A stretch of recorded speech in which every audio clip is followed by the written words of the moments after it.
Part A, you have a 12-minute EMOM. You're going to have 3 different exercises. You're going to work continuously for 30 seconds at that exercise. You then have 30 seconds off before you move on to the next minute and the next movement. That'll obviously be 4 total rounds, 3 movements. First movement is going to be a push-up. You are aiming to move continuously for 30 seconds. So obviously different variations, different difficulties. You could do slow ones like Jack's doing now, kind of like a tempo push-up. You could go faster, which would probably actually be more difficult for 30 seconds. You're going to accumulate a lot of reps. If you need to go from your knees, you can do. If you need to reduce the range of motion, you can put your hands on a chair or a bench, or you can put something under your chest on the floor. So make a difficulty for you where you can maybe get 20 plus reps out, unless you're obviously doing those slow ones in that 30 seconds. So you want to use as much of the 30 seconds as you can. Second one's going to be a tricep dip. So making sure hands are on chair, sofa, something like that. Legs straighter is going to be harder. Obviously bending your knees is going to be easier. If you go for the harder one with your legs straight, and then find maybe 15, 20 seconds in, you're burning out. Rather than just sitting down and resting, you might just want to bring your feet closer towards you so you can carry on moving, continuously dipping for those 30 seconds.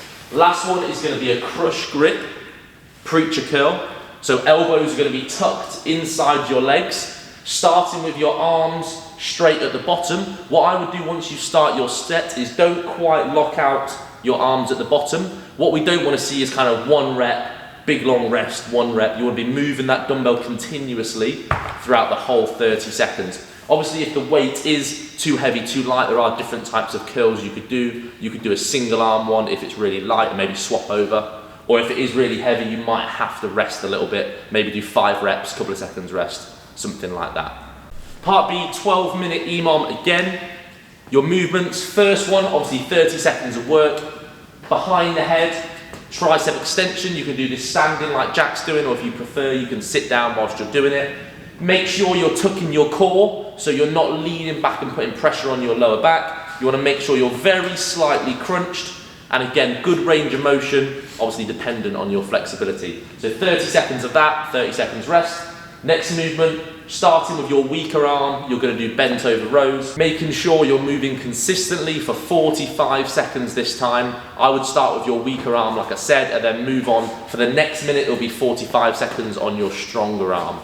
You're then repeating that, obviously it's a 12-minute EMOM, so it'll be 4 rounds, you get a little bit of rest in between at the end of each minute. Part C, 12-minute EMOM again. Arnold Press, single arm, you're doing 40 seconds of continuous movements. So like Jack is doing now. Move it nice and smooth, make sure knuckles under your chin at the bottom, palm facing towards you, and then you obviously rotate out, big punch overhead. 40 seconds of continuous movement, and then you will go on to your other arm. Again, I'd probably start with your weaker one. If your dumbbell's too heavy to do more than 5 slow controlled reps at a time, what I would maybe do is just go for the crush grip press overhead as a strict press alternative. So 1 arm on the first minute, 1 arm on the second, 40 seconds each. You then have 40 seconds of Russian twists, making sure you're resting at the bottom so it is dead stop. Should be controlled, feet are off the floor. If you need to, you can pop your heels down to make it a little bit easier. Make sure you are pulling with your core, you're not just swinging.